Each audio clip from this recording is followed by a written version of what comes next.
BRT programme état la depuis 2016-2017 ñu ngi ay waxtaan li ma la mën a xamal tey mooy que ne depuis 2016-2017 ñu ngi recensé tracé BRT bi ñi fa nekkoon évaluer impasse yi à l'heure où je te parle képp ku nekkoon foofu tey ñu recensé woon la tu es en possession de ton chèque jël nga sa chèque jël nga sa xaalis mooy ñi autorisé woon ñu nekk fa à titre précaire et révocable.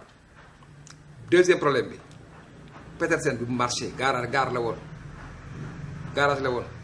par essence ñu def ko marché ba ñu am ñu fa def ay cantines à titre précaire et révocable képp ku fa nekkoon effectivement recensé nañ la te tu es en possession de ton argent.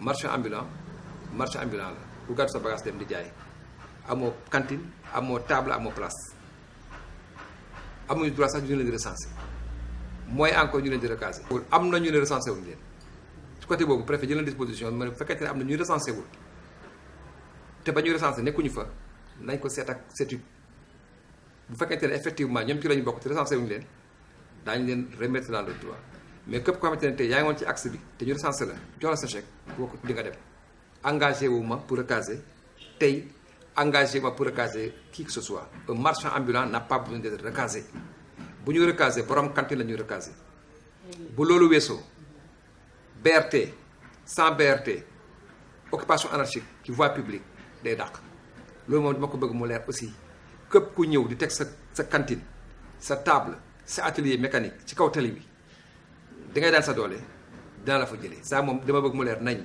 donc nañu xam que ne occupation anarchique voie publique négocier ma ko tey négocier ma ko ëllëg négocier ma ko gannaaw ëllëg mënuñu fexe jël lu jaaduwul bu ko def règle ba mu bëgg a nekk lu jaadu kuy dem ku dul dem bu ñu fay gëj da nga xam. Avant toute chose l'historique il faut qu'on puisse comprendre que Petersen ce n'est pas un marché c'est une gare routière qui a été transformée en marché pour des circonstances. Deuxième chose, il s'agit effectivement de la réalisation du BRT qui est un programme de l'État. Plusieurs réunions ont été organisées, des recensements ont été faits et l'évaluation des impasses a aussi effectivement été effectuée. À ce niveau-là, au premier recensement, toutes les personnes qui étaient effectivement sur la voie d'accès du BRT ont été recensées et les chèques ont été payés et disponibles depuis 2017. Certains disent qu'ils n'ont pas été recensés parce qu'en 2017, ils n'étaient pas là-bas. À cet effet, le préfet du département a demandé aux responsables de cette étude, en l'occurrence Mme Kébé, de voir ça et voir effectivement si ces personnes effectivement font partie du lot qui a été recensé ou bien qui a été omis.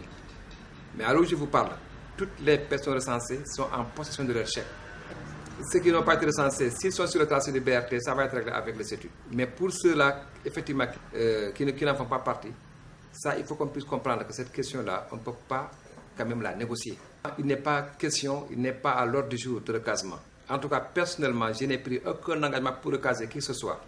Un marchand ambulant n'a pas besoin de recaser.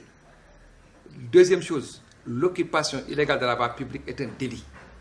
On ne peut pas aujourd'hui prendre l'exception, en faire une règle, et ensuite une règle de chantage. Ça ne marchera pas et ça ne peut pas marcher.